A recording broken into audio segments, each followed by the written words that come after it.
आधी अधूरी वीडियो आप लोग चलाते हैं, आधा ज्ञान देते हैं। इससे क्या होता है कि लोगों में आधा ज्ञान जाने के कारण वो परेशान होते हैं लोग। इसलिए हमने जहां लड़कियों को बोला है वहीं आगे लड़कों को ही बोला है, पर मीडिया ने उसे लड़कों वाला हटा के लड़कियों वाला चलाया। तो मेरा सवाल आपसे है, अब जैसे आज तक ने चलाया बेशर्म बाबा, तो क्या न्यूज वालों का धर्म नहीं है कि वो सच की पड़ताल करें? जब पड़ताल उसकी की गई तो आप उसमें जो कह रहे हैं कि 14 साल तक की बच्ची, 14 साल की आयु में बच्ची का विवाह हो जाना चाहिए। मैंने कहा ये बात कही मैंने? मैंने कही? यदि मैंने ये कही होगी तो मैं आपको जो कहेंगे आप सुनाइए। मैंने ये कहा है कि पहले 14 साल में विवाह होता था। मैंने ये नहीं बोला कि 14 साल में विवाह। जो वीडियो आपका जो वायरल 6 मिनट का मैं पूरा दिखा दूंगा, मेरे पास भी है। सुनिए, मैं आपको दिखा देता हूँ। पहले 10 लड़कियों के साथ पहले बताइए, आज तक की गलती है?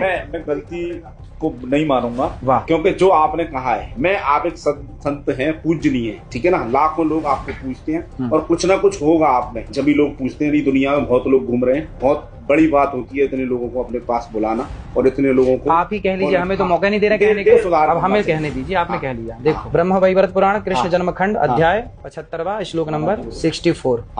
नारी वैश्या पतिज्ञेया चतुष्पुरुष गामिनी। शास्त्र वचन है, मेरा नहीं। शास्त्र कह रहे हैं कि जो नारी 4 पुरुषों के साथ या जो पुरुष 4 नारियों के साथ संबंध रखता है उसे वैश्या या व्यभिचारी, पुरुष को व्यभिचारी, नारी को वैश्या, ऐसा शास्त्र कह रहे हैं। वही हमने कहा, कहने का तरीका अपना अपना है। हम गांव के हैं, हमने गांव की भाषा प्रयोग की। अब भी लोग, कुछ महिलाएं आपके लिए मुकदमा दर्ज कराने की बात कही। मुकदमा क्यों?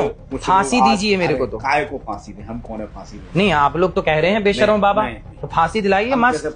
हम जैसे लोगों को फांसी होनी चाहिए। सुनो, क्योंकि हम लोग क्या कह रहे हैं कि आपकी बेटी को मर्यादा में रहना चाहिए, आपके बेटे को मर्यादा में रहना चाहिए, और पराई नारी को देखना, पराई पुरुष को देखना। अरे अपने पति, अपनी राम सीता मर्यादा पुरुषोत्तम थे, तो हम भी अपनी बेटियों को, अपने बेटों को मर्यादा में रहने की बात कह रहे हैं। यदि ये कहने से यदि थाने में जाना, हमारे खिलाफ पुलिस FIR कर रही है, हम तो कह रहे हैं फांसी दो ना सीधा, ना रहेगा निरुद्धाचार, ना बजेगी बांसुरी। तो कहीं ना कहीं मीडिया ही सॉफ्ट टारगेट रह गया है। जैसे आपने कह दिया कि मीडिया वाले हम कहते हैं कि शराब छोड़ दो, तंबाकू छोड़ दो, उसके विज्ञापन के चक्कर में मीडिया हमें बदनाम करना चाह रहे हैं। नहीं तो मीडिया नहीं चला रही गुटखे का प्रचार। ये आज मीडिया नहीं चला रही है जुए का प्रचार, मीडिया नहीं चला रही है शराब का प्रचार।